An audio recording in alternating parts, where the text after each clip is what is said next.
What up, bros? Welcome to another Brograph Brocast. I'm Dave. And I'm Matt. And Brograph is a supplement to our site, Brograph.com, which is a motion graphics site with tutorials, plugins, podcasts, and other MoGraph stuff. And on the show, we talk about everything ranging from motion graphics to Cinema 4D, After Effects, plugins, render engines, doing business, doing taxes, being a contractor, and working for the man. And speaking of taxes... You sound really peppy this week. Yeah? Yeah, well, not speaking of taxes, but you sound really peppy.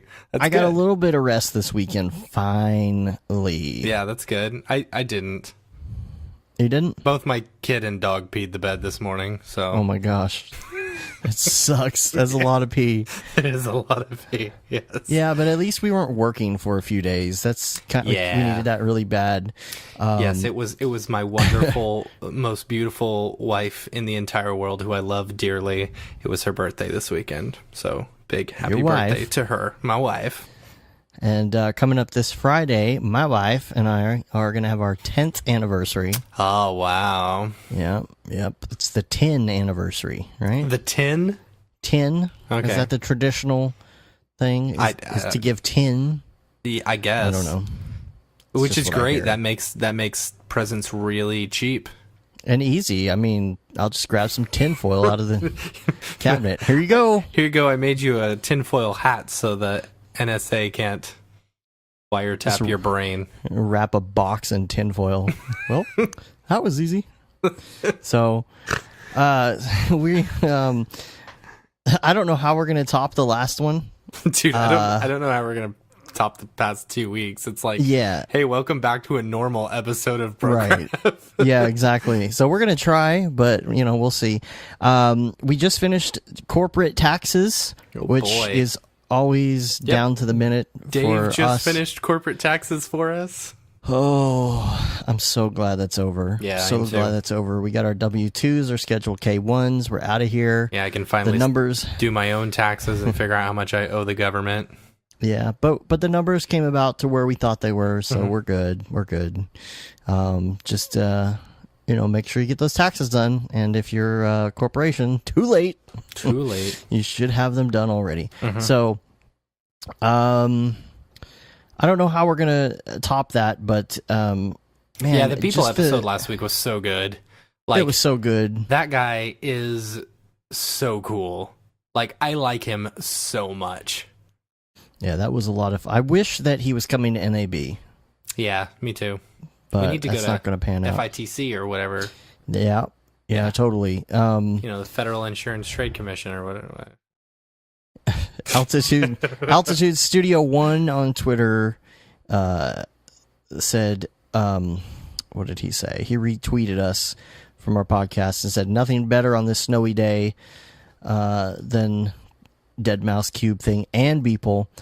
I have been trying to keep up with the social, and I read it as it's coming in, and stuff. And I respond as it's coming in. Like, I'm constantly on the Twitters, right, the Twitterverse, and I'm responding and checking in and stuff. But yeah, and I will occasionally heart some things or whatever, whatever it's called, whatever the kids are calling it these days. Hey, Dave here. Allow me to. Yeah. I'll do that. I'll chime in and say Dave here because I think everybody assumes it's you. If they don't, they should just assume. Yeah. And so if you would like to send in questions about Cinema 4D or being a contractor or After Effects, motion graphics, any of that kind of stuff, you can send it to Brograph at Brograph.com. There's no question that is too noob or too advanced. We will try to address them all. We've also had a few people just this week email us and say, hey, you should try and get this person on the show, blah, blah, blah, And yes, that I actually like that, It's not too... Yeah. Surprisingly, it's not too hard to get people on our show. So if you guys have an idea of who you'd like to hear from, hit us up. We'll try and make it happen. Yeah, I think that the next big one that we need to try and land would be Andrew Kramer. Yeah, I think so too. So maybe we can talk to him at NAB and convince him, Yeah, totally. Someone had mentioned today, like they sent an email saying we should get Nick Denbauer on Smearballs. Smearballs, yeah. Smearballs. And like Yes, I think that's a good one. I think that's a really good one. Yeah, that was Adam Pope. He says, "Hey bros, I've been listening to you guys for a few months now, and I've learned a lot. Thanks for sharing your knowledge. I have a suggestion for the listening. Future podcast interview. I know everyone talks about Beeple in just about every Cinema 4D outlet, but one person I'd love to know more about his creative process is Nick Denbauer, Smearballs. See, he has been doing some." Go ahead. No, go ahead. He's been doing some really cool stuff lately, but doesn't seem to get much attention. I guess his work is more of an acquired taste. I know he does some stuff for Mr. Mouse as well. Thanks, bros. Keep producing that good pod, Adam. And I checked the video out. Pretty interesting stuff. Oh my gosh, I really like his stuff. Like stuff that I had seen. I'd seen it before, just on like little videos or GIFs or something like that. It's ones that are almost ingrained into pop culture now. You know. That you see on Reddit all the time, and you just didn't realize it was him, you know? Right. They get chopped up into animated GIFs and stuff like that, you know, and yeah. So yeah, I'll work on that. See, I went ahead and like started following him today. Oh yeah, he followed us back. So that's the first. Sweet. That's the first step. That's the first step in the relationship. That's how we grab Dead Mouse. So, been working on a couple new things. It's nice to kind of like reset, and now like tomorrow we're starting on a whole new set of projects that we got going on. Yeah, it's like the whole stream of stuff for the past like month and a half has finally like ended, and now we're on to like the next big group that includes whatever work we can pick up until NAB, then the big NAB rush, and then NAB will be over, and then we'll be doing a big push. I'm going to Disney World for a week. Nice. But then, are we going to do SIGGRAPH? I don't know. We need to look into it. It would be nice to go, I think, not for a freaking week, but maybe for a few days. Do you happen to know if they do that, if anyone can answer this? Because I've never been before. I don't know if NAB does the free exhibition only tickets, you know? Right. I don't know if SIGGRAPH does that. Because really, you know, I would totally Did you look up ticket prices? Yeah, I think so. But they've also said something along the lines of, like, if you're an exhibitor, you can give out codes or something. But I think it was only up to a certain amount. I don't really know. Hey, like I said, I've never been to SIGGRAPH. Max on Buddies be like, what's up, bro? Hey, guys. Hey, what's up, bros? What's up, bros? Yeah. Yeah, I don't know. We want to see some presentations. So, because what I would love to do at SIGGRAPH is go. I think we might have talked about this on the show before, as like a news, like a news organization in a way. We're going to go there, probably talk to some people, do some interviews, do a podcast, do video stuff. Just try and report basically on what's going on coming out of there, and not just Maxon, but everything in general. That's what we did last year at NAB. We released a couple of those videos and stuff like that, and I think people kind of liked it. I plan on actually. What's nice is about like actually speaking at NAB this year is I feel like we're going to be. I want to be able to do like quite a few more videos like that, and I think because we now know people personally, it's going to be a whole lot easier to do that. It'll be so simple. Yeah. You're like, hey, remember last week bro? when we were hanging out at Derp? No, it's that, and then SIGGRAPH is more fine-tuned to what we talk about every week. Yeah. And so, like last year, we were just hanging out at Maxon, looking at some Adobe. We didn't really report much on other stuff. It's not like we went to the lighting section and started talking to people about lights. Yeah. So SIGGRAPH is more fine-tuned. I think we're going to be able to, for one thing, we'll be able to do more on Otoy. Because Otoy has a bigger presence there. Yep. And then we're also going to be able to hit up some of the VR stuff. Yeah. So that'll be really cool. Yeah. Yeah. Oh, so dude, that freaking dog cracks me up. La la la. If you haven't seen that dog, oh my gosh, put it in the show notes because it is ridiculous. I laugh so hard at that every time I see it. So I don't understand why, but it's so stupid. But like the Du Hast remix of it, like. Dude, you start saying that, and my kid he was laying on the ground the other day watching like videos or something while I was working, and he was just sitting there going la la la. So stupid. It's so stupid, but it's so I don't know why it's so funny. Anyway, to go back to the NAB SIGGRAPH stuff. If you're going to NAB or if you're planning on it, and you want the free exhibition passes, yes, I believe the coupon code, if you use the coupon code LV2835, you believe? I believe. Well, I'm pretty That's sure the that's Maxon code, correct? I believe that's when the they're giving Maxon out? code. Yeah. Okay. So cool. that will get you a free exhibition only pass. I like how you're like, I believe that's what it is off the top of my head. It's LV2835. No, I believe. I mean, we've got it. Funny, No, I'm it's saying very specific. I believe because I'm pretty sure like it hasn't expired or something. Oh, yeah, Because I know gotcha. there was one for like 24 hours, but I'm pretty sure this is the Maxon specific one. Right, So. right. We've been working on our presentations. I have been writing all day long because I'm finalizing some of my stuff and some of my bullet points. Yeah, mine's and- going to be tomorrow. That's all I'm focusing on tomorrow. Yeah, we've got to get our Couple of other stuff little kind projects. of. We have to do a review. Like if Yeah. you're a presenter, you have to do a review, and we're really far out, but we have to have our basic presentation ready to go. Yeah. And I'm not too worried about the memorization part because I'm going to have a month to memorize it once it's done. But I'm like really trying to fine tune it. I want to make sure that it's relevant. I feel like we're going to be up there with all these like amazing people, and I'm like trying to make mine not boring. It's very nerdy.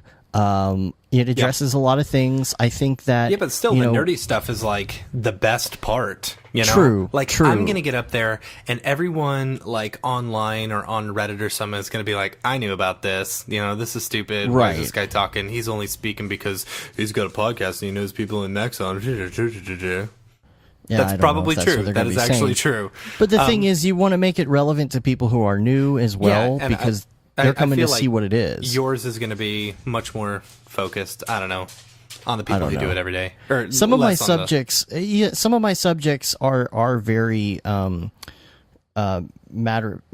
What's the word I'm looking for? It's a lot. Some of the stuff is common knowledge, but I'm applying it in a way for productivity Yep. and for efficiency. Yep. And some of it is in that way. It's stuff that a lot of new people might not actually know. So I'm really trying to fine tune that, and I'm trying to make it somewhat entertaining and put a little bit of, I don't know. I'm trying to mix it up. We'll see how it goes. We'll see. We'll see what they say when I present it. But, so that's there. We got the lineup. We should talk about the lineup real quick. Yeah, let's do that.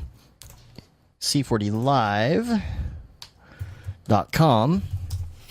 So You're of course going to have the standards, Right. the Nick Campbell, EJ Hassenfrost. Let's see, you got John Chad Lepore. Ashley. You got the whole Grayscale crew basically. Right. Barton yeah, and Damer Chris is going to be Schmidt. there. John Lepore, who I have not heard of before, but he's got some Marvel stuff in here. Andy Needham, which I've heard that name before. I always forget how to pronounce this guy's name. Forgive me. Noseman? They call him Noseman. Yeah, Noseman. They call him Noseman. Everyone knows him as Noseman, I think. Yeah. He's going to be there. Here's something interesting though, is that Perry Harovas. I don't know how to pronounce his last name. I've never said it right. He's the former Maya guy who writes us all the time. He's the one who was getting into Octane and like super loving it and was sending us updates on that. He's going to be presenting as well, so that's going to be cool. Super We're going to get to exciting. meet him and hang out. Who Can't else wait do to we have speak here? Maya. Yeah. I want to. We haven't heard from him in a while, so So it's good to know you're still alive. I like that there are actually. I like that there are actually a lot of female artists because like this is something that like you don't see a lot of. I mean, it's a very male centric profession. You just it's a sausage fest. Oh gosh. in the motion graphics industry, and I really like that they're adding that diversity there, because it just feels so male dominated. I feel like that's really cool. And then of course it's Devin Coe who's coming, but last year she was known as Allison House. Allison House. I don't I'm know- so I don't- confused yeah, about this. I don't know what it is, but I don't know what she's going under. But she's going to be there. But So she was does the listed as cool- Allison House last year, but on Twitter she's Devin Coe. I'm so confused. Yeah, I don't know. I'm so confused. Yeah, but she's going to be there. She does the cool illustration stuff that Paul Babb liked so much last year. And then who else do we got? We got a lot of other people. Check out c4dlive.com to see all the presenters that are coming up, and it's going to be real good stuff. And who's this dude? Matt Milesteed? It does not surprise me that you mispronounce that, because you mispronounce everything. Yeah. Dude, check out my picture. It's my favorite picture that I've ever taken ever. So I almost put my cheesy picture up there doing the same thing, but you should have. Like, honestly, it's time to have fun. You got to show off a little bit of your personality, in my opinion. Yeah, I will. I will. So that's cool. And so you can follow that there. You can maybe follow us when we're doing our stuff on Twitter, Facebook. Mm-hmm. Maybe we'll put some of our stuff up, some of our, like a link to our live stuff somewhere online, somewhere easy. Maybe c40love.com. Maybe. Let's see what else we got on the agenda for today. Here's some Deadmau5 news. Some follow-up stuff and stuff like that. So, first of all, if you follow him on Twitter, it's hilarious to watch the stuff going on. There was a whole thing, the SJW crowd got mad at him last week or something. He was talking about something. What was it? It was... He didn't understand competitive voguing. And then there was a whole big backlash about it, which I thought was interesting. He's a white cis male, so he is I don't know. I'm not even gonna touch it with a 10-foot pole. I don't even understand it, let alone address it. Who's gonna get triggered and who's not? So like, I'm just trigger warning. I didn't even know competitive voguing was a thing. I didn't know that it was somehow offensive. To say something I don't even understand.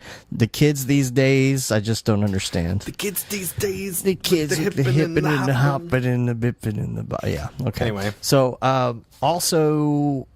He retweeted our episode, actually. Yeah, with Beeple, which is fun. He said, I had no idea that Beeple was even a toy way before my time.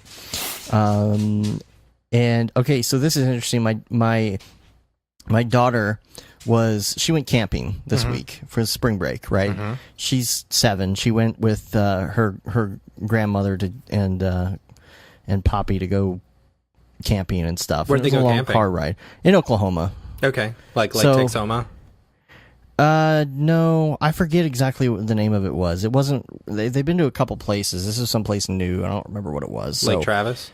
No, I don't remember. I wouldn't be able to tell you. So, did she's they camp in a tent? Sorry, I really love camping. Yes, they camped in a big tent. Yes. That's fun. It was real camping. Amy won't go camping with me, like, ever. Why? So I'm waiting for Gibson to get just a little bit older so that I can take him camping, because he would freaking love, like, building a fire. Yeah. And, sleeping outside.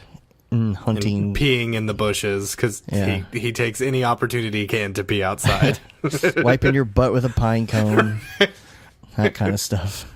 Yeah, so anyway, she's in the car, right? It's a long car ride. So she takes my mother-in-law's phone and she starts taking pictures and texting me because she got really excited because she was playing Goat Simulator. And in Goat Simulator, Deadmau5 is in Goat Simulator. So That's you're funny. like you go into this building and you go into an elevator, and when you get to the top, there's this whole party going on, and there's like a rave situation going. And there's this music playing that's kind of like the Goat Simulator music, except it's more, and there's Deadmau5 just playing up on stage. And if you do this thing and you ram something and you fly off the building, all of a sudden you have the Deadmau5 head on your goat. And so she's like, look, I'm dead goat. And she's texting me this. I'm like, I can't believe my daughter is texting me right now. That's funny. It's such a new thing to me. I can't. It's so weird. Yeah. Except for when you get those auto correct fails. Oh my gosh. I should tell that story. You should tell that story because it's really funny. Okay. So before she went camping, she went with the other grandparents to the house and was hanging out. And for Christmas, my dad got her this clock that you build yourself.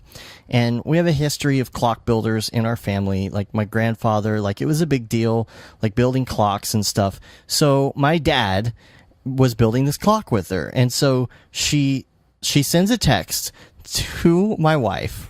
My wife. My wife. And she says, "Hey mama, you want to see my cock?" And she doesn't know. I don't know. Okay, why does the F word? Why does effing convert to ducking? Mm-hmm. But for some reason, clock converts to. And so she says, "No, I meant. Do you want to see my cock?" She wrote it again, and it corrects it again.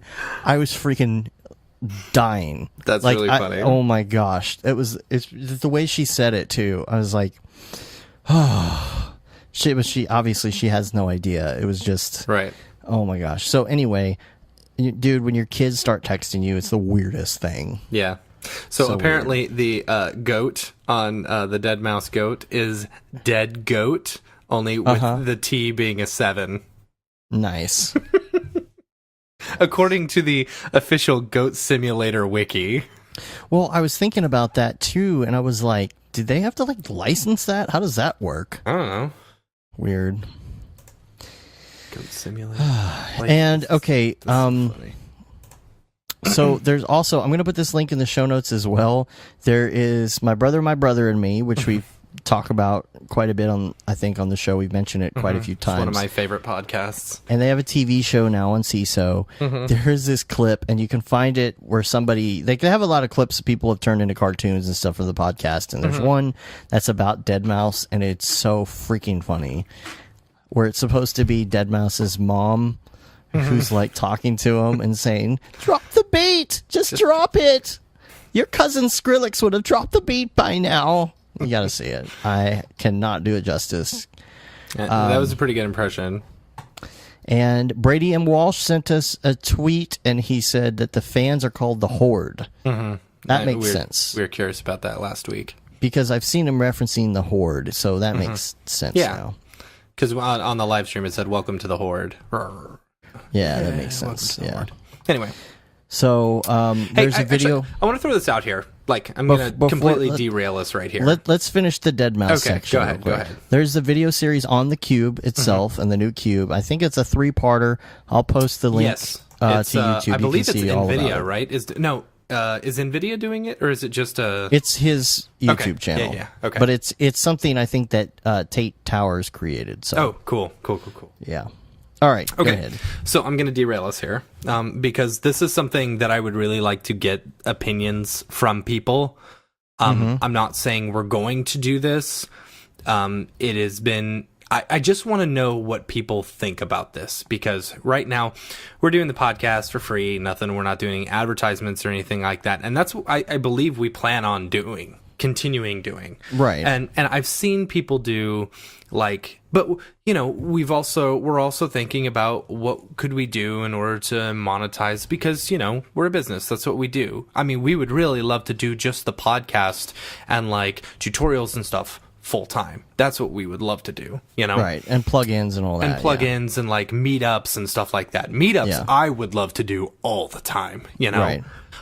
But anyway, so like, is it what I just want to know, like, listeners' opinions on stuff like Patreon, where it's like people are asking for, you know, monthly fees, donations and stuff like that, like, which Grayscale did for a while, for a little bit, and then, which I understand, you know, and sometimes people put, you know, throw a PayPal donation box on their page or whatever, you know. Right. We've gone down that, well, not in Brograph, I mean, but I also think this is like show didn't kind really of pan out. The same thing is like Kickstarter, right? I understand a Kickstarter if you've got like a really good product, you know, not just like another iPhone case. There's Right. 10,000 of them. The only way you're really going to get a new iPhone case or whatever, something that everyone is doing to succeed, is if you have a really good following. Right. So, like, if you're doing a Kickstarter and you've already got a really good following, like, I feel like if we were to do a Kickstarter for a project that we had where we had already built some of it ourselves and we just wanted to continue, I feel like we've got a good enough user base to where we could throw a Kickstarter out and it might be able to get funded as long as we set the bar kind of low enough. Because Kickstarter is such a whole, like... From what I've seen, Kickstarter as a whole, I'm totally derailing this entire thing, and I'm sorry. It's fine. I'm just kind of going off on Kickstarter. Like, people are kind of shooting their expectations a little too high instead of shooting definitely. it somewhere in the middle. You and I talked about this just on Skype the other day, where it's like for example, this Black Holes one, which I really hope gets funded, but I feel like they asked for way too much money straight out of the box. Like, they're asking for $100,000 per episode, and just hoping to hit that $100,000. Right now they're at $80,000 and they've only got like maybe 10 days left. And I don't think they're going to do it because they're having a hard enough time just getting up to that 80,000 mark. You have to have a backer that's standing by to throw a bunch of money at it if you don't. But I think hit the legally, goal. like, according to Kickstarter's like stuff, you're not allowed to do that, even though I think people do. Yeah, they do it in little chunks or something. They're gaming Maybe. the system, I think.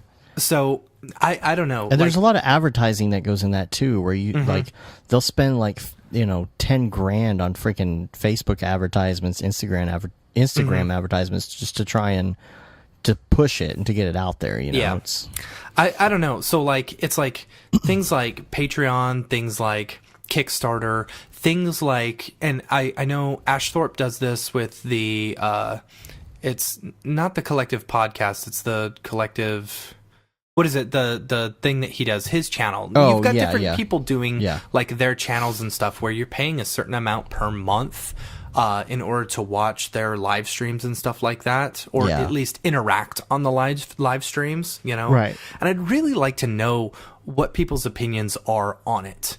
Because me personally, like, I feel like if I'm putting up a Patreon something, or I'm asking for a Kickstarter, or we're live streaming and I'm, putting a subscription fee, I know that's technically business, related and stuff, but I feel like it's like kind of begging, and I don't want it to sound like, I'm better than begging, because I'm not. Please give me your money. or douchey sounding. Yeah, I don't. Even. I just want to, like, I would like to know people's opinions on it, just because. Like, what's worth it? Yeah, Like, what is worth it? what's worth? Like, because me hearing myself talk for 2 hours every week is not worth any money to me, because I hear myself talk all the time. You. But Right. I don't know. Like, a few people actually kind of like what we talk about. I don't know if that's worth it.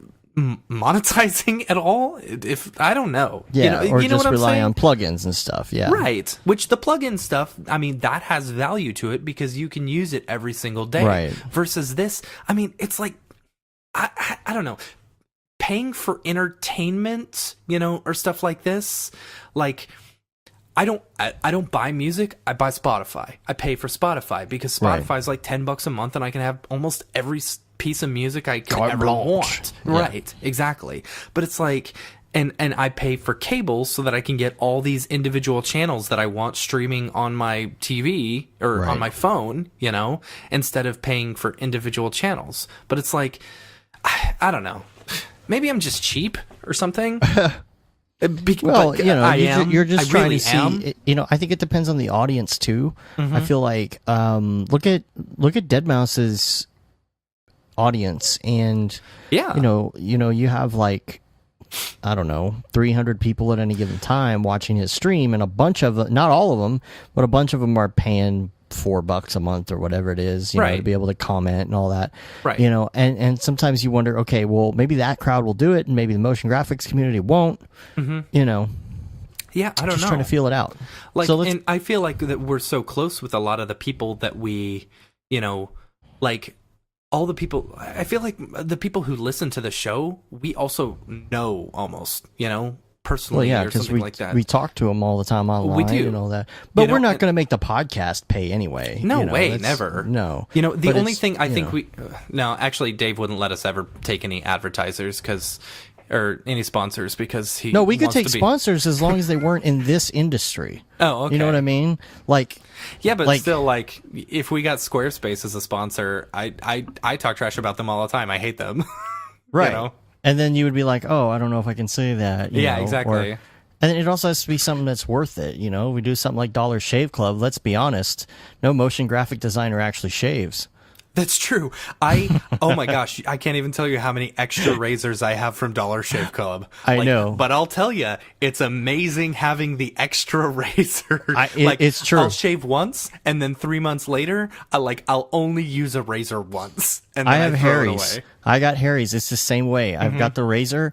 Like I do the Merlin Man method where you have a nice one for a clean shave, and then the next time around you do the initial whatever with the old one, Oh, and then that's you a smart toss it, idea. and then That's you a start smart with the idea. clean one when you really get down in there.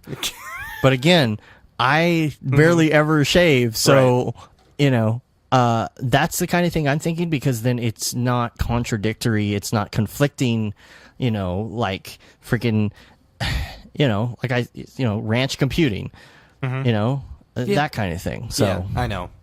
Yeah, they were a sponsor, and they kind of screwed us, and I made Dave hold his tongue for a week, at least until the sponsorship was over. right, and so that's Yeah. the kind of thing. So if it's like on a different genre, you know, I think that would work. Yeah, I don't know. I'm Just not going to thoughts start. that we I'm not have going to in our start. head. You know, advertising Casper beds. Although I'm sure could. you would. 'cause I you own a think they're Casper great. bed. Right. I mean, I like it, you know, but but there's other ways. I think that, you know, one of the things that we've been throwing around is we're going to be doing this Twitch stream pretty soon. And See, and you know, that's really the big thing, you know, and we talked Yeah. about, like, Dave and I, you know, a little insight into our minds. We've been talking about streaming basically our entire day. You right. know? Not And, every like, day, but sometimes. Not every day, but, like, you know, kind of what Deadmau5 does, where he streams his workflow. But, like, what's different in his stuff, he's got, like, fans and stuff watching and commenting and stuff like that. I feel like we would have more of, like, our audience versus, I don't know. Right. And So, it would be, I is mean, it worth it to It's not watch? necessarily entertaining, like listening No. to a show or a tutorial, Right. but it's like you're hanging out with us in a way while Right. we're working. Yeah, you know, and you get to might- see all of yeah. our mistakes that we make and, like, the Right. process that we go through trying to figure out a problem or something like that. I don't Well, know. we're more Is likely that- to have a conversation with you too in that Yeah, for instance, sure. because people would be commenting, we'd be talking, and you know, just having a really casual chat. Yeah. You know, and sometimes just sitting there not talking at all. You Right. know, I mean, that's just There how are it is. quite a few hours of that throughout the day. Yeah. But, you know, a lot of people are contractors or whatever. They wouldn't mind sitting there and just watching, because it's kind of nice to have company, you know? Yeah. I mean, a lot of us sit here in offices as contractors by ourselves, and there's just nobody around. So, Yeah, totally. Anyway, we've been throwing that out, and I am very curious to hear what people's thought would be, you know? yeah. Because none of this is going to happen until after South by, let's be honest. We got too much going on. You mean NAB? I mean, NAB.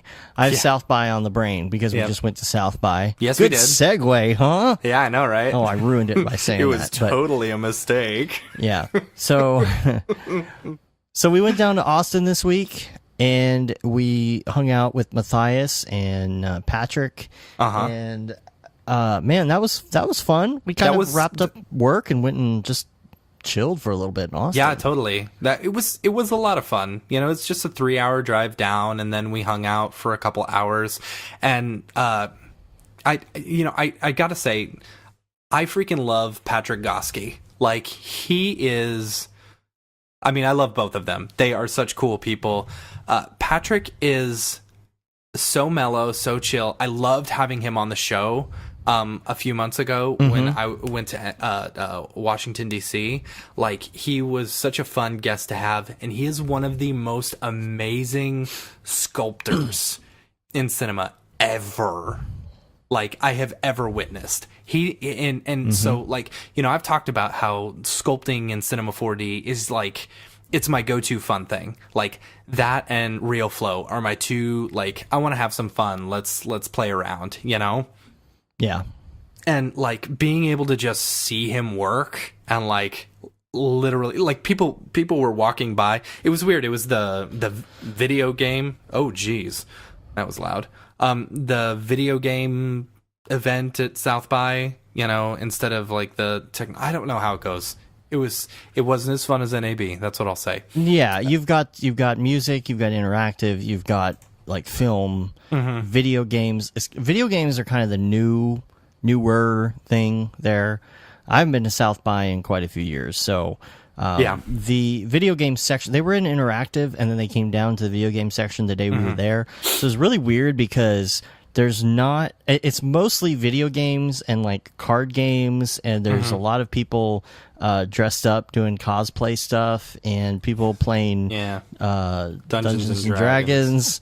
And then there's the Maxon booth. Yeah, I know. See, but here's the thing, like, so Patrick, I was like, Patrick, you need to be showing off your sculpting stuff because you're so good at that. I would love to see you work, blah blah blah. Right. And so he's like, all right, what do you want me to sculpt? And I immediately said Zombie Abraham Lincoln, you know, because that's one of my projects that I want him to work on with me. And so he started sculpting Abraham Lincoln. And by like the end of the few hours that we were there, like he had this beautifully, like it was almost a caricature version of Abraham Lincoln, but geez, it was gorgeous. Yeah. Like absolutely really gorgeous. And just looking at it, you know exactly who it is, you know? Yeah. EJ said on Twitter, the most famous vampire hunter. Right. Right. And Brian McCauley on Twitter said it's Abraham Lincoln. So anyway, there you go. Yeah. There you go. I don't have mine. I've only got this. That was easy. No. You need your bell back. I know. It's the thing is I can't have the bell out with my kid. Like Right. he's like, oh, let me just touch the bell once. Okay. Ding, ding, ding, ding, ding, ding, ding. Anyway. If you don't take your hand off it, you did only touch it once. Yeah. So,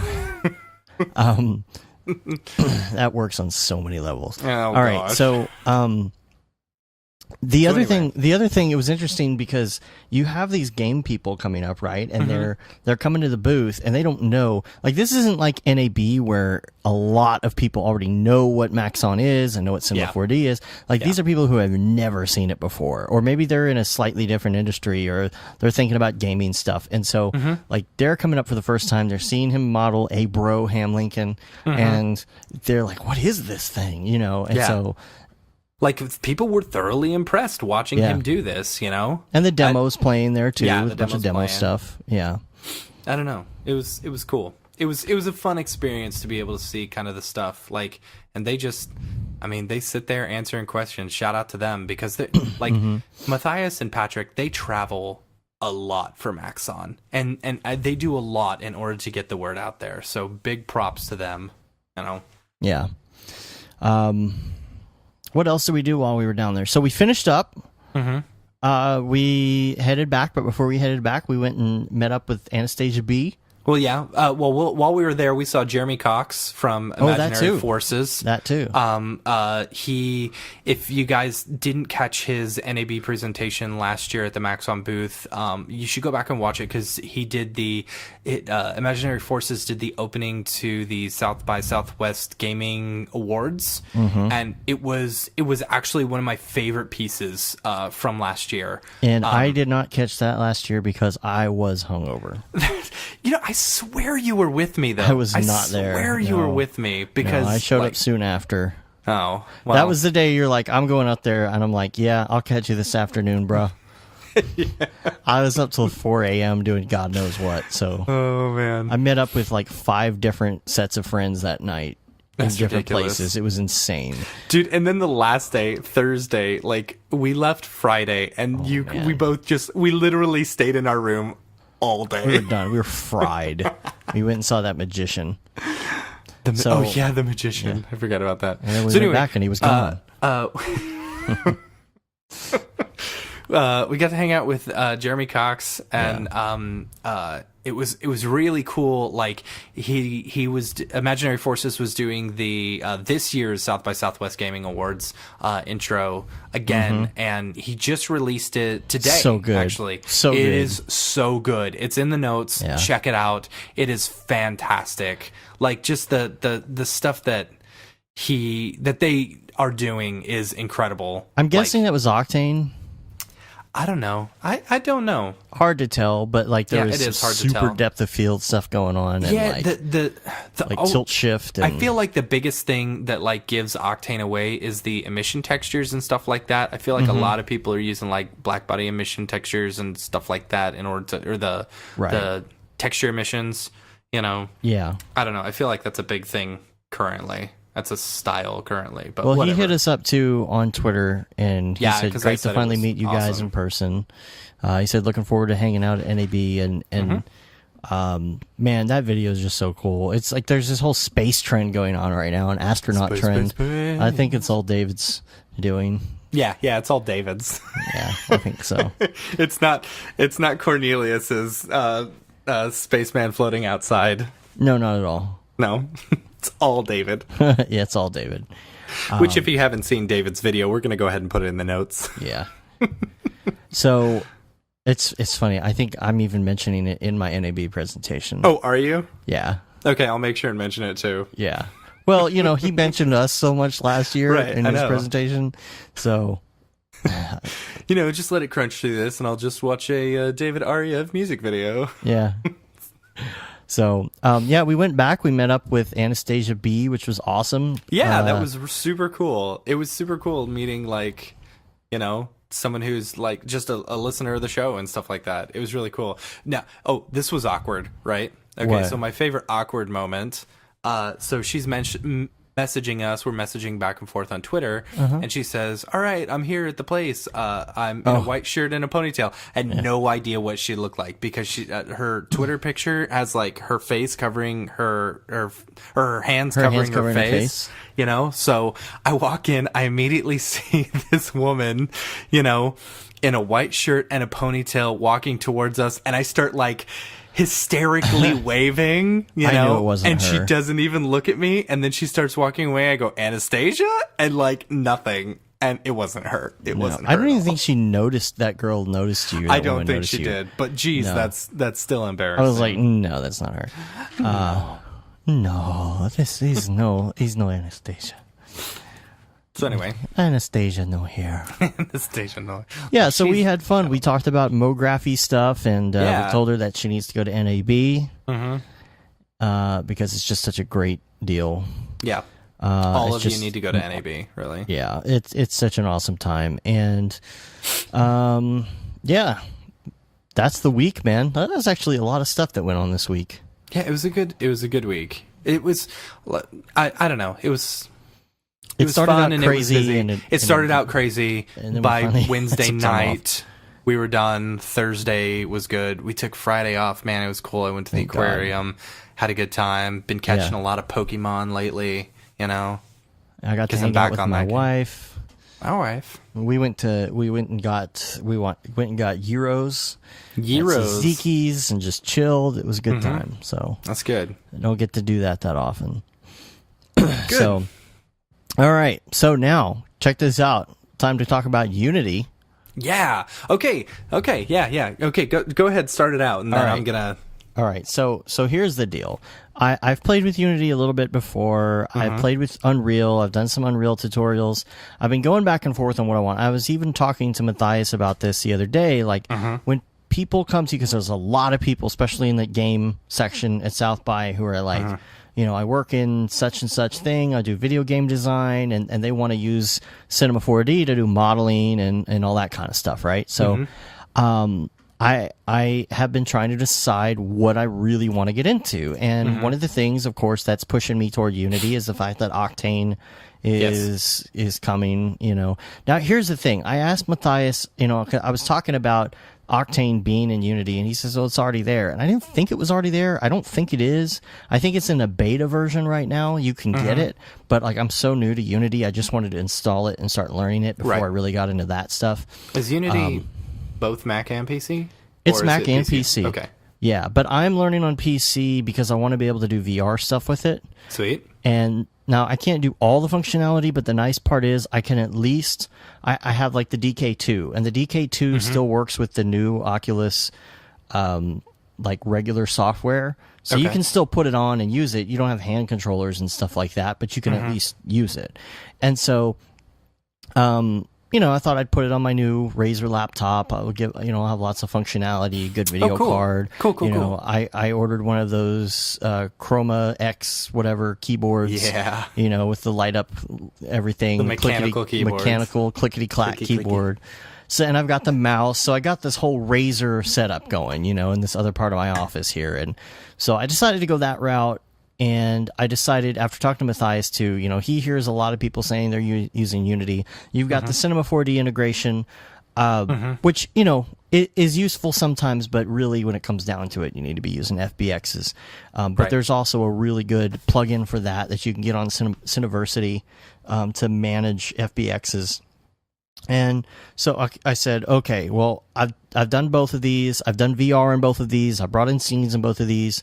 But I really like the fact that Unity, besides the Octane thing, and it sounds like a lot of people are using it who are using Cinema, I really like the fact that when you open it up, you really feel like you're very, very close to Cinema 4D. Okay. It feels a lot like it. The controls, Unity, not Unity, Unreal is close as well, but not as close as this. This feels a lot like Cinema, and there's just a lot of controls that are just almost exactly like Cinema. Even the shortcuts are very, very similar. They're all like one key off. So instead of like ERT, it's WER, which I know a lot of programs use WER, like Maya and all, Yeah. which is fine. You could probably remap them if you want, but whatever. You can. And instead of hitting S to center up your object in the middle of the screen to fit to fill, It's F. It's F, Yeah. So That's the way it is in Maya, and it's fit, it's the other standards, Yeah. But it's close enough to where like I can wrap my head around it. Very easy. You can jump right in. You can start moving things around. Everything makes sense. It feels like it has a little more of the intuitiveness that Cinema has. To me, Unreal is like Max. It's not as bad as Maya, but it's like going to Max, where it's understandable. Yeah. With Unreal, but it's a little bit too different for my taste. I just feel comfortable in it. So, I've been trying to figure out what I wanted to do. So I sat down on the PC. I started watching some tutorials. Yeah. On how you create stuff. Because my thing, I'm not worried about the VR part. The VR part's easy because all you do is map controls. With prefabbed deals that are like ready to go. There's nothing you have to do. You just throw it in there, and then it turns your thing into VR. That's not the hard part. The hard part is learning how to use everything and learning how to program and do scripting like C# or Java, whatever. And so I know a little bit about C and C# and all that kind of stuff, just because I've screwed with it a little bit. And I have a little bit of a background just because I grew up doing programming. They were completely different, completely different languages. I was doing BASIC, but still there are some components that make sense, if thens and strings and that kind of stuff. It's enough to get by, and there's so much code online that you can almost cobble together anything without even having to like write it yourself. You know what I mean? You could find all these little things that do basically what you want to make things work. So I decided to go through and kind of build something super, super simple. And of course, there's that meme on the internet called Dick Butt. It's my favorite. The little cartoon, and everybody puts it in there, does funny things with it or whatever. So I didn't want to just build some stupid game. I wanted to make something funny out of it. So of course I find a Sketchfab model that somebody did of Dick Butt. Of Dick Butt, right. As an FBX. And I brought that in as an asset. And I had a couple different scripts, and I copied and pasted them, from the stuff that I had built with like standard cubes to the Dick Butt. And then I put this thing in there with a ball, and you can roll the ball around, and you just go around basically collecting Dick Butts. You need a score. A score I thing. do need a score. Yeah. No, there is a score. It's in the Is upper there? left corner. The problem I had with it is the font is really small, and like I keep making it bigger, but if you're on a high res screen, it makes it smaller. I got to figure out how to do like relative text. But yeah, it says "Dick Butts Collected" in the top left. Oh yeah. That's right. And so you have to collect 12. I only played through it once. Oh, I figured once you did it once, there's Yeah. not a lot of replay. you mean you're not hooked and addicted? Right. I guess I'll post it up if anyone wants to play a really, really stupid, ridiculously stupid game called Dick Butt Collector. You can try it. It's really boring and dumb, but it's the first full game that I managed to get to work and actually export a build of. So that's step one. Step two, I guess I'll put it in a VR rig so you can really get up close and see those. No, then it's shoot the dick butts. Yeah, that's right. true. You'll have a bunch of dick butts flying at you, and you just shoot them. A horde kind of them coming at you. Like, yeah. Like they're gonna kill you.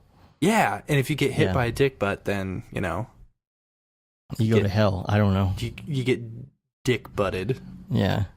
Anyway, I just thought it's a funny way to go about doing like sample game stuff, just to add something funny to it, just so it's somewhat entertaining. So how long did it take you to get all this like figured out and stuff? I built Like- the whole thing today. Yeah. Yeah. So Okay. Jeez. So have you used Unity before? Like that other stuff that you had done, was it Unreal or was it Unity? the tutorial that I did a while back about VR with the DK1 was actually with Unity. And then I moved into Unreal for a while. And so this was, and when I was using that, I say I was using it, I was doing nothing in it. I was literally bringing in a scene and adding the VR thing and hitting play. I wasn't doing anything with it. So like I learned all of this stuff in a day. Okay. So it's pretty good. I'll try and post the link. It's called Ball Collector.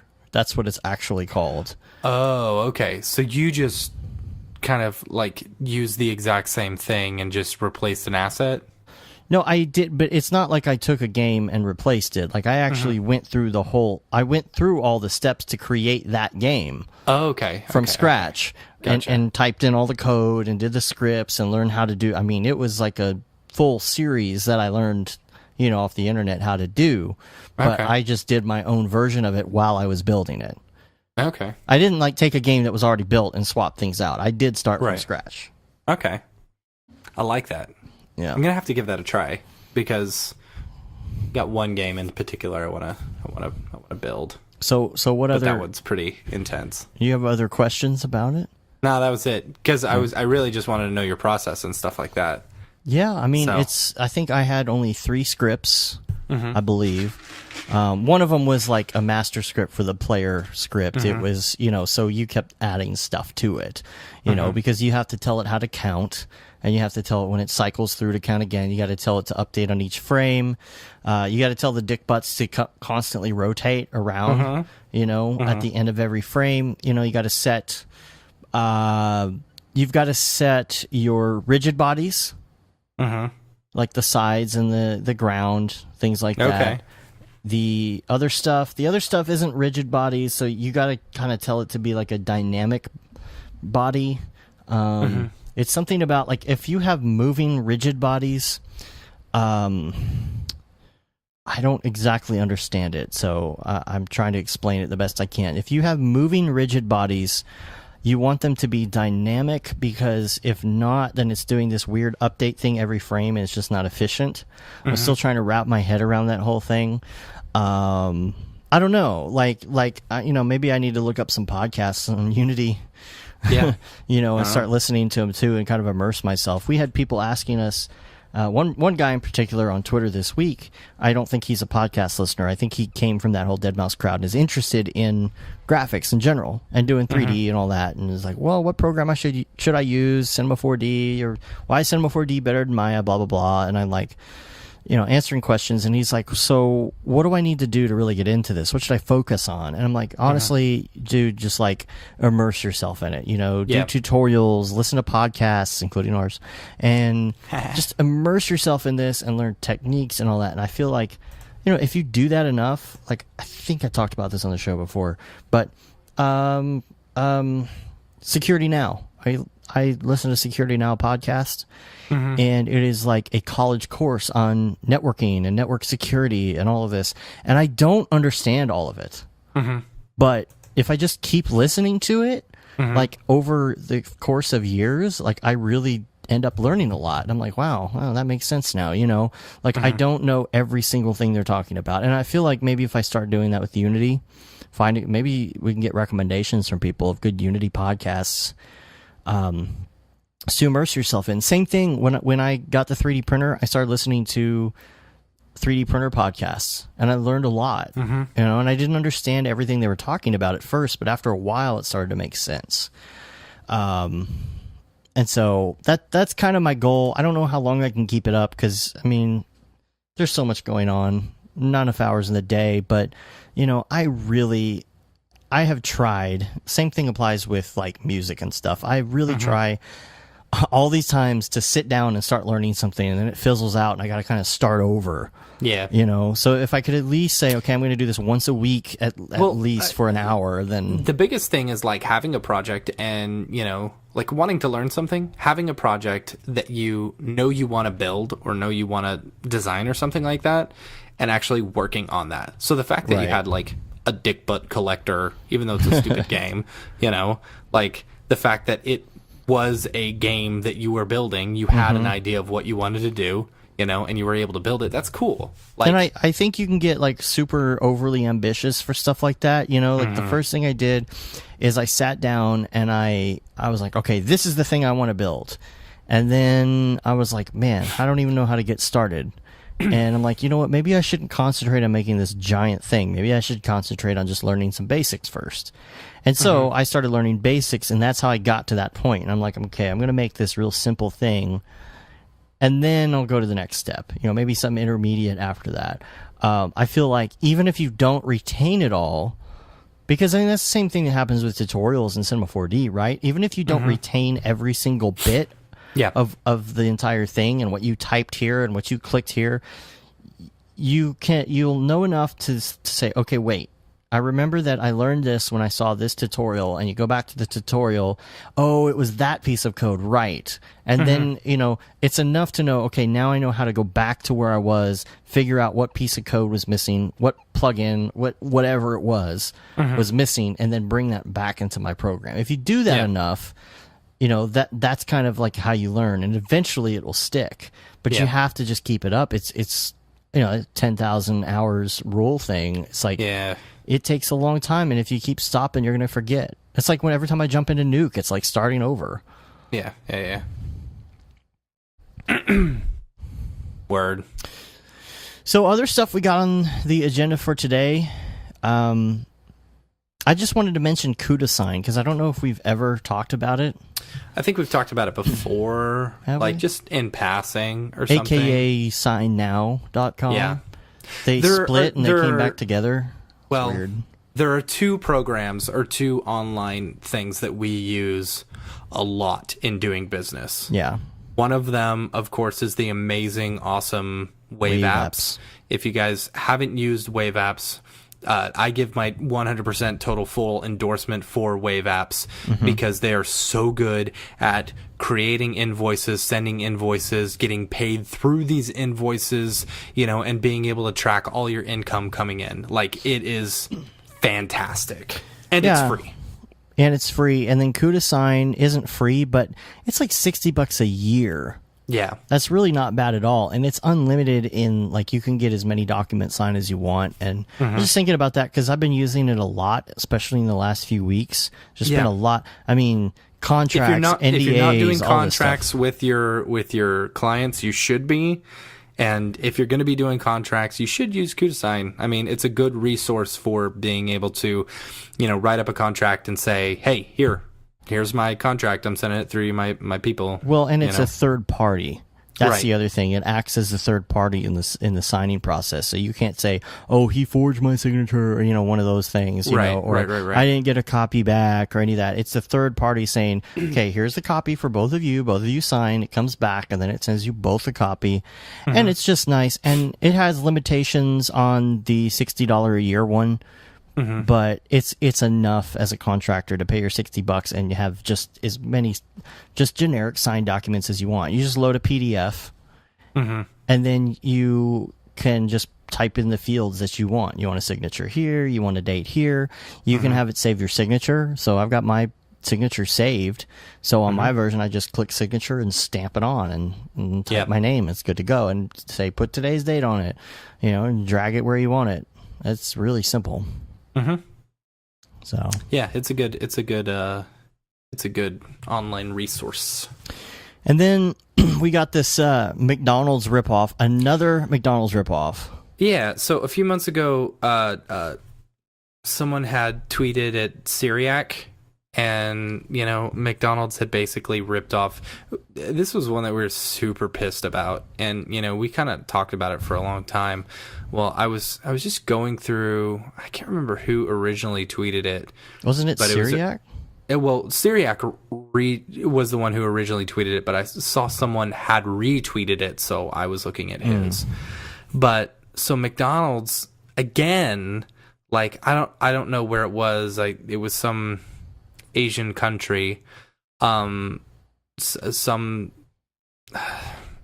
advertising agency there basically ripped off the Mahajam Jane Bordeaux video. We actually mentioned this music video, I think, when it came out or something. And I was looking for it too because I was trying to find it one day. It is such a beautiful music video. I'm going to find it for Dave, and Dave, I'm going to have you put it in the notes. Yeah. Because really, if you haven't seen it, it's a beautiful work of art. But see, here's the thing. I was looking for it because I was working on the Brograph intro, and there's a bunch of styles that I pulled from for that, and I was just trying to get inspiration. I was like, oh, I want to see how trying to remember how they did that one thing and that thing, and like everybody, we pull stuff for inspiration, which is fine, which is, one thing, but to actually sit there and copy it verbatim, for a client like McDonald's. Yeah. And so the original one that we were pissed about was McDonald's had ripped off Syriac, Right. It's the dancing cows thing, And it's like, dude, that's ingrained in pop culture, video. Everyone knows that video and who did it, And to straight up rip it off, I mean, people would think that it was him doing it.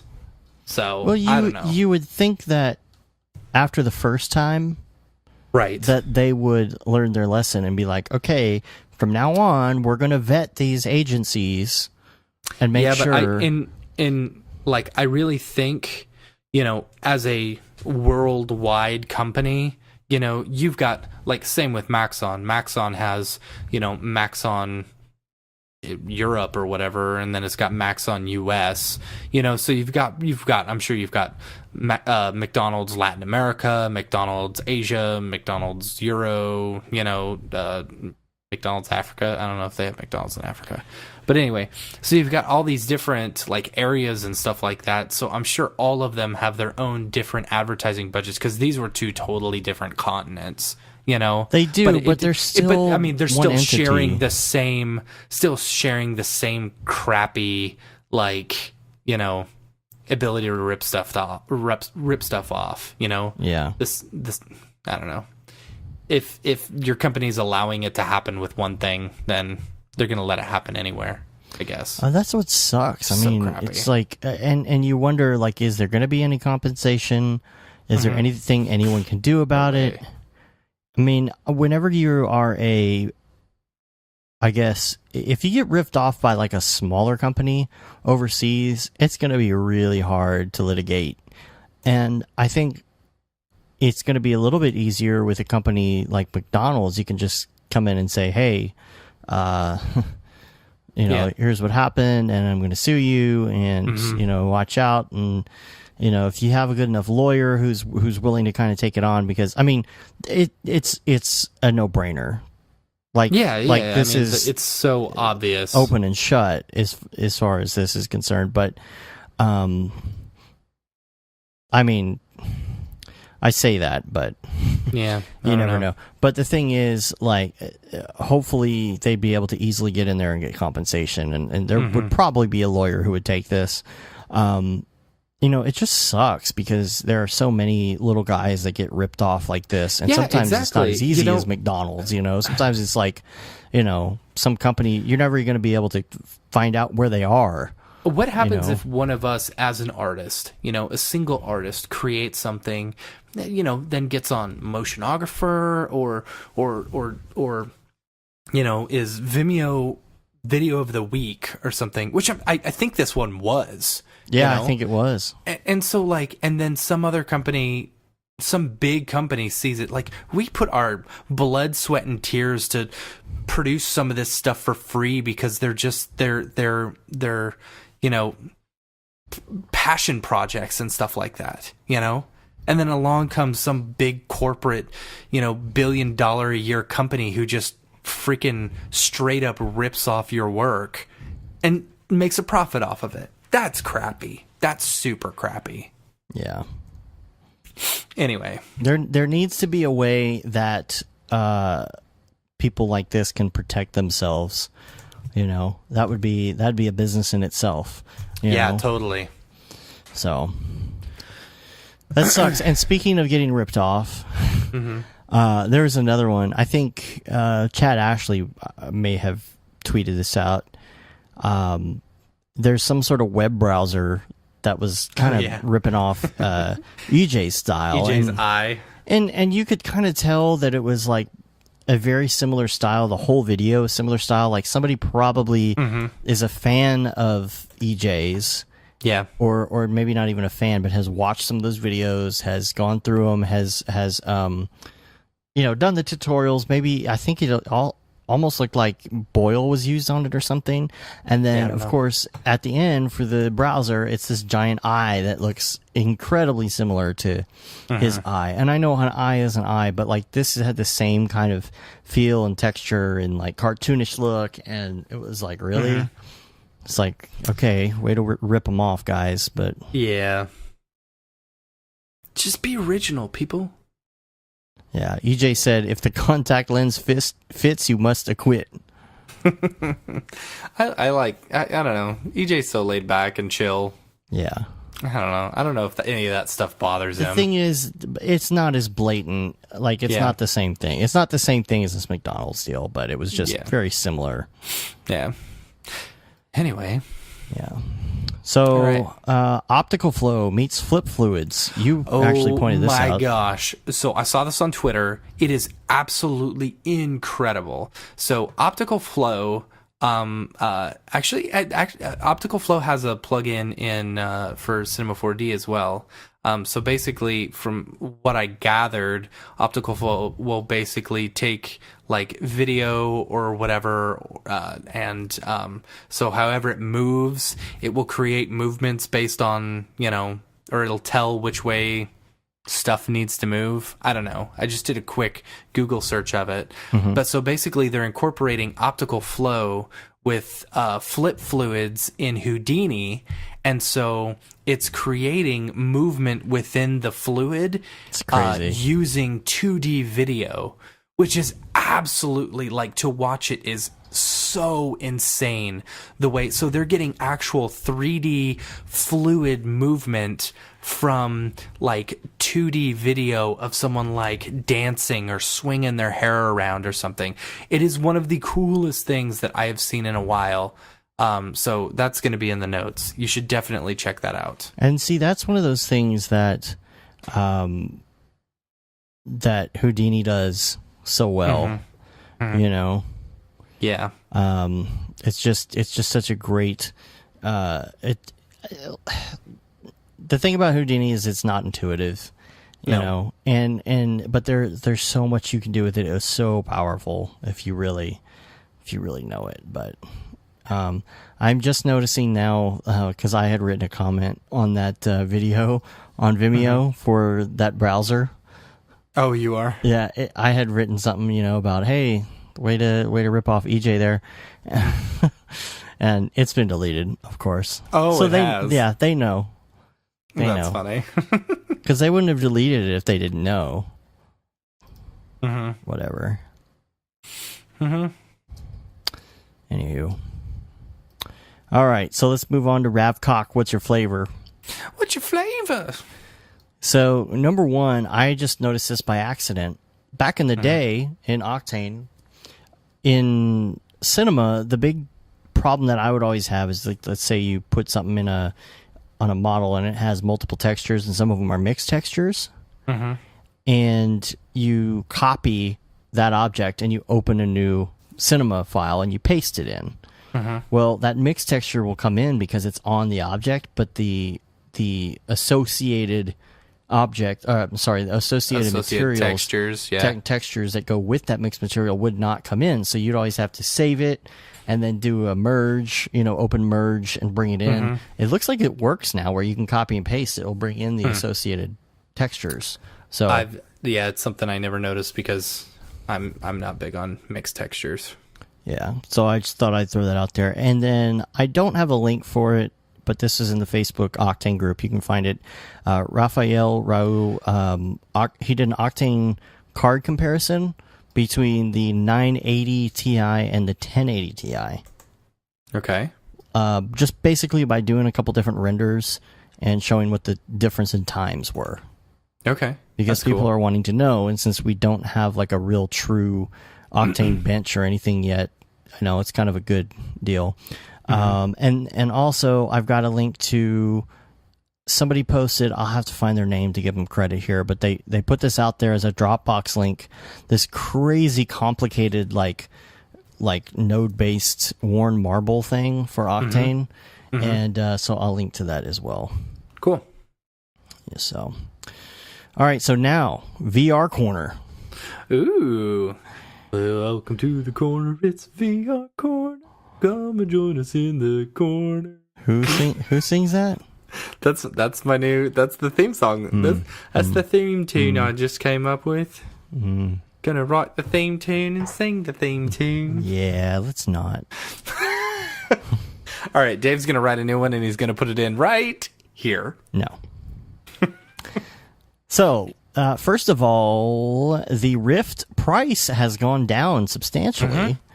Yeah, by $200. It's basically you get the controllers for free now. $600, you get everything. That was a really good move on their part. That was an excellent move because, actually, that's pretty. It's getting much more affordable. $800 was a lot of money to spend. But $600 seems much more doable.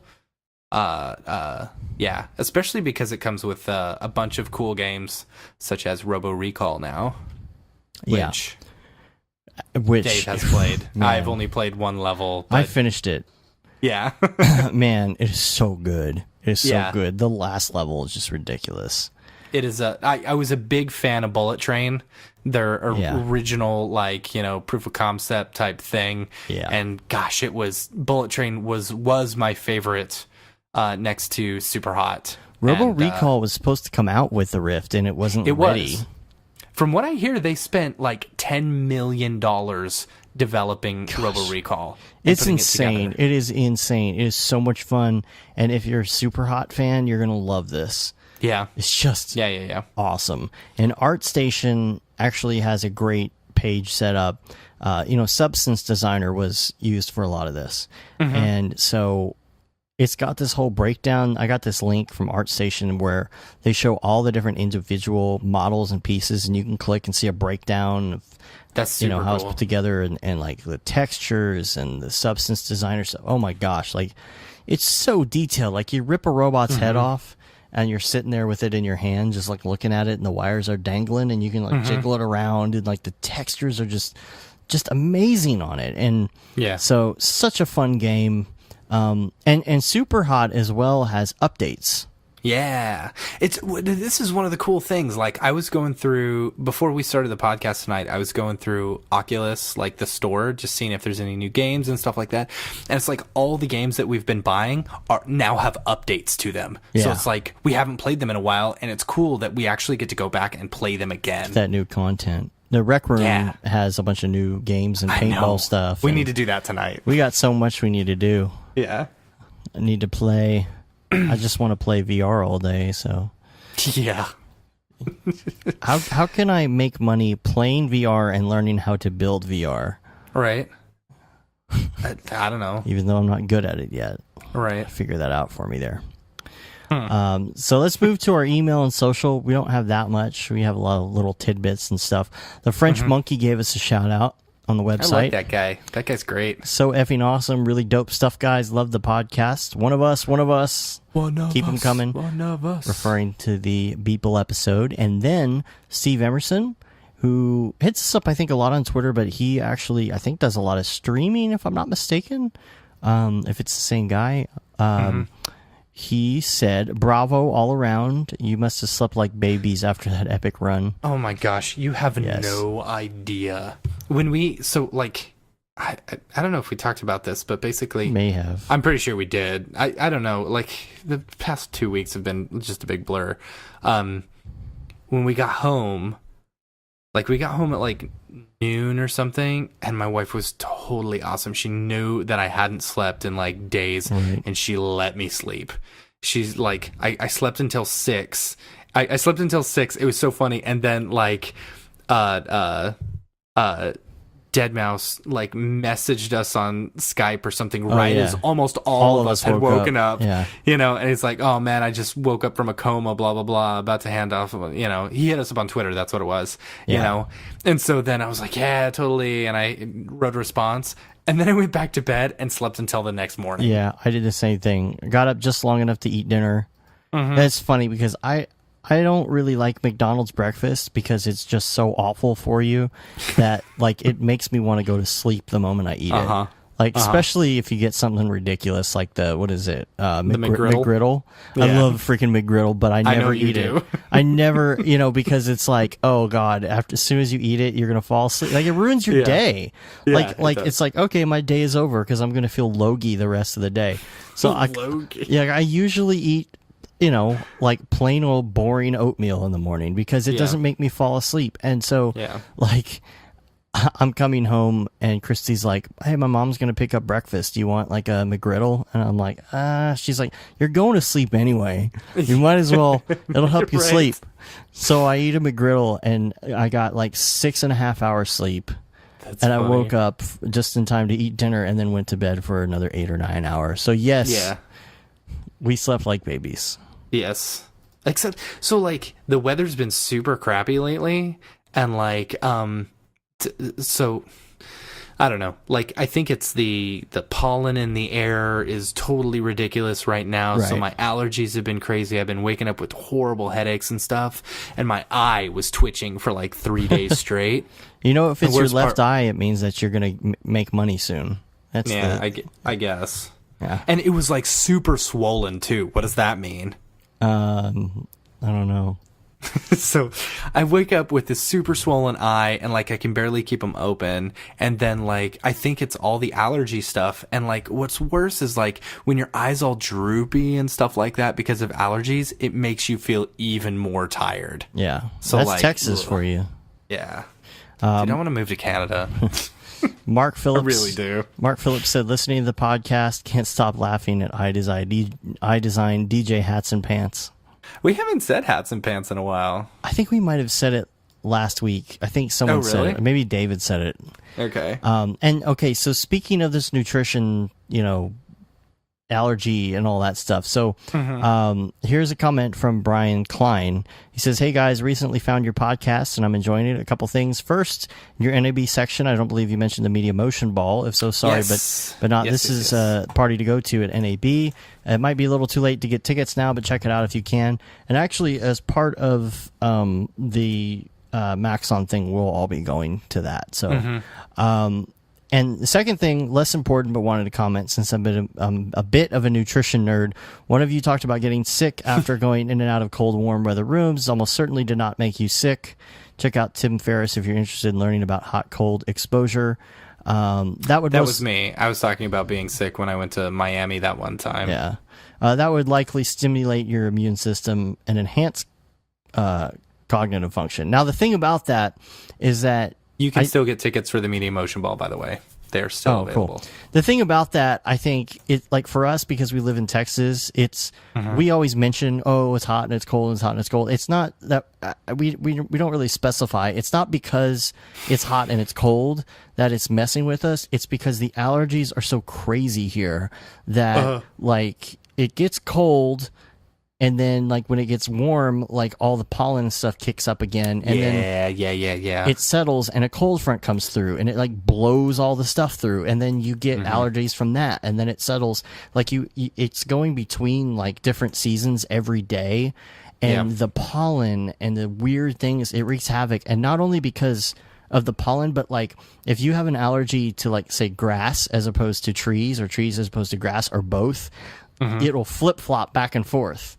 So you don't have any days without allergies where the index is low. It's just one day it's grass, so your eyes swell up. The next day it's trees, so your skin's itching and your teeth itch. It's so bad. It's so crazy. Have you not ever had... Oh, man.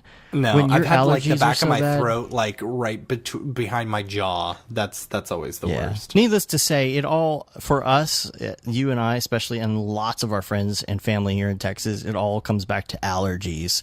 And that's why these weird, like where the seasons can't make up their mind, I think that's where a lot of it's coming from. And then he says, soon after in the podcast, he mentioned McDonald's and soda quite a bit. I'm assuming that's you, Matt, because I don't. Yeah, it is. Besides the occasional McGriddle. Okay, so I started today. Like, I got to lose some weight before NAB. Yeah. I was telling Amy, I said, I got to lose like 15 pounds before NAB. It's a lot in a month. Aim for It's 10. a lot in a month, yes. So, like, I'm just going to do the David Ariev, method of starving myself with only 1,000 calories a day. Terrible. That's terrible. But no, I'm going to wake up early tomorrow, and I'm going to work out. Should do a ketogenic diet for a month. I don't know. Dude, me and you should do something. We should do something. Well, I'm already working out 3 days a week, so Oh, well, you're already ahead of me. I should do a quick ketogenic loss. Yeah, maybe. It doesn't usually stay off, but at least if I keep eating healthy after that, it won't be too bad. Yeah, I mean, it doesn't matter. Once you get to NAB and you present, then you're like, okay, now I can get fat again. Because no one will see me on the podcast. Well, I mean, there's that whole health thing. Yeah. Nah. I hear yo-yoing back and forth with your weight is actually really healthy that's for totally you. good for you. Yeah. There's a lot of other things that go into it, stress and all that stuff, like Brian mentions here. And we're aware of that. The problem is we just ignore it half the time. Yeah. So he said you might want to check out Fitness in Post if health is something that interests you. If not, please ignore the whole thing. And looking forward to your future I will episodes. take it into Cheers. consideration. Yeah.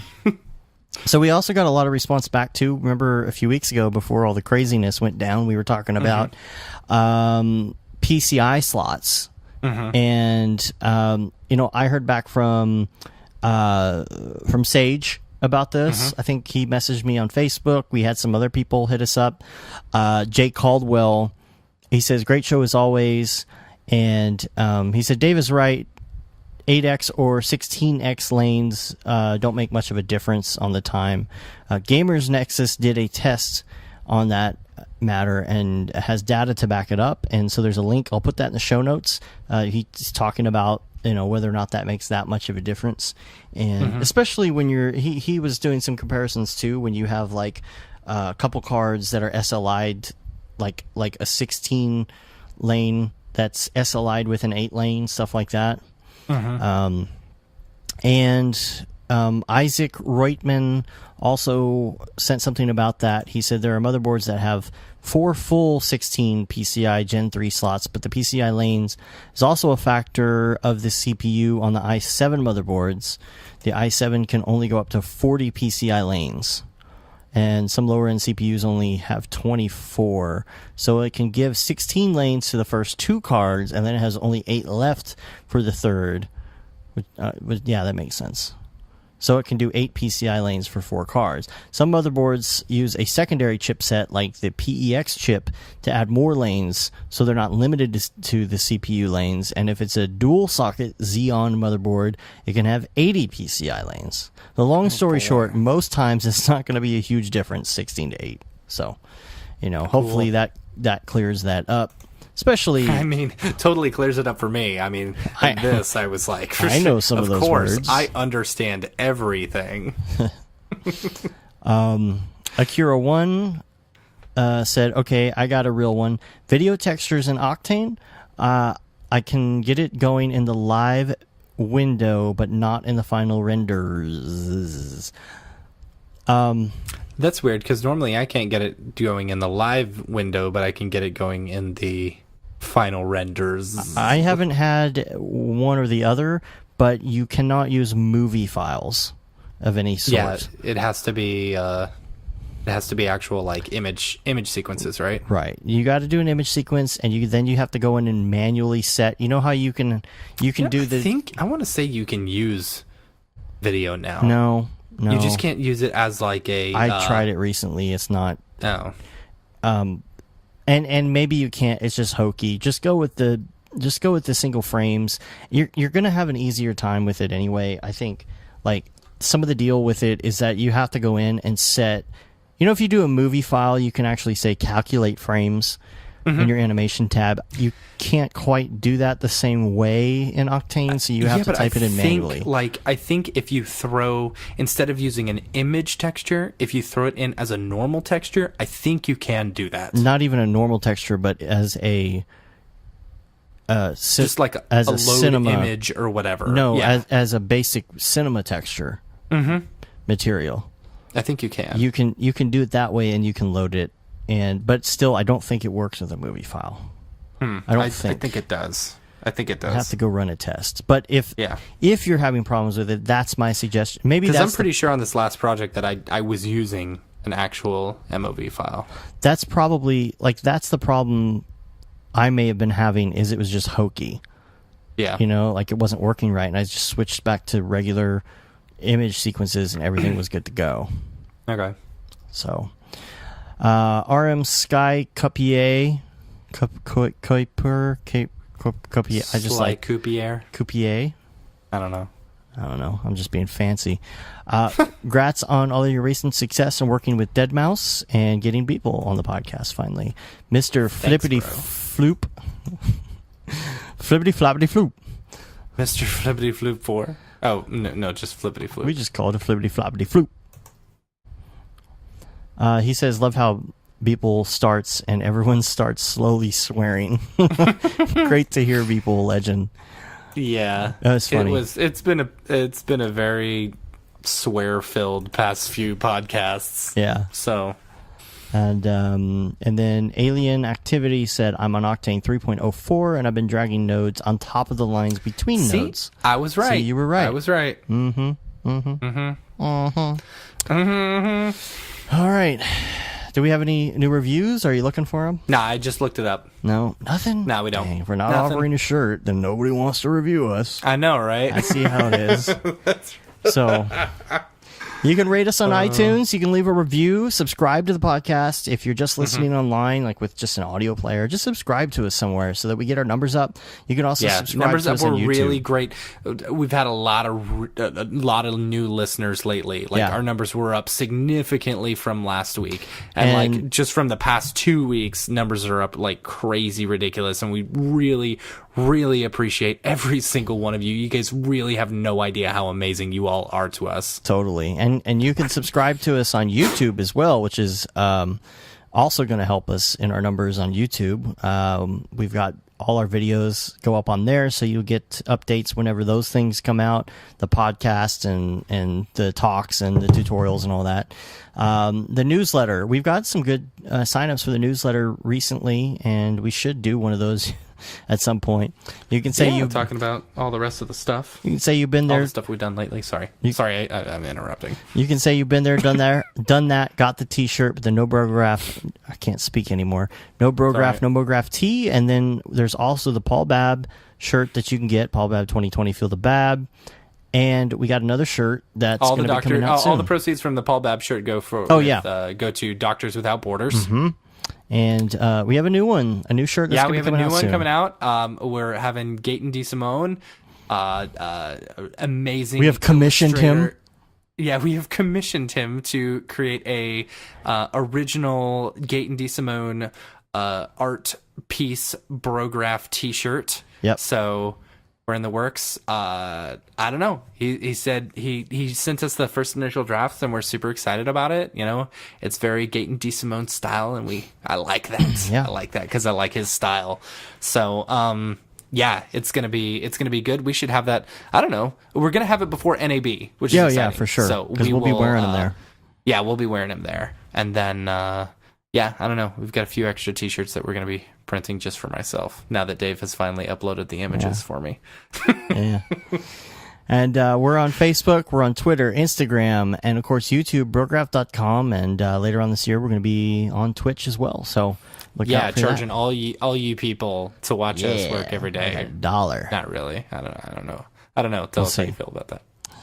All right, that wraps it up. Until next week, I'm Dave. And I'm Matt. Have a good one. Later, bros.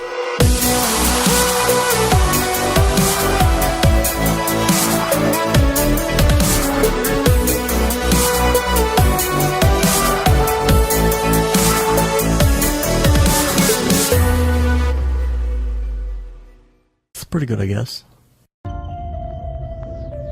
Brograph.com, an online resource for learning critical components of Cinema 4D and After Effects, specifically catered to help you prevail as a motion graphic designer. What's up, bros? Welcome to another Brograph motion graphics tutorial. We give you professional time-saving tips, shortcuts, and lessons that help give you an edge over your fellow designers.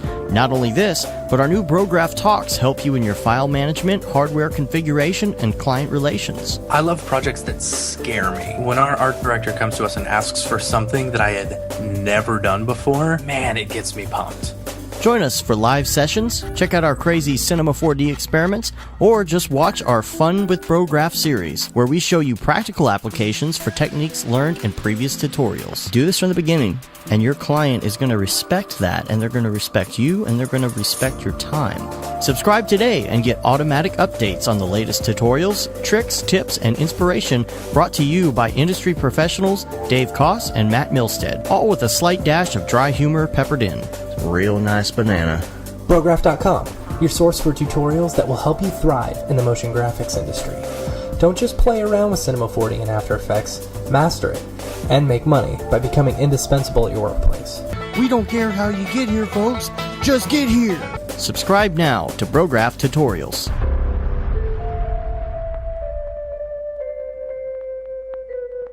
It's pretty good, I guess.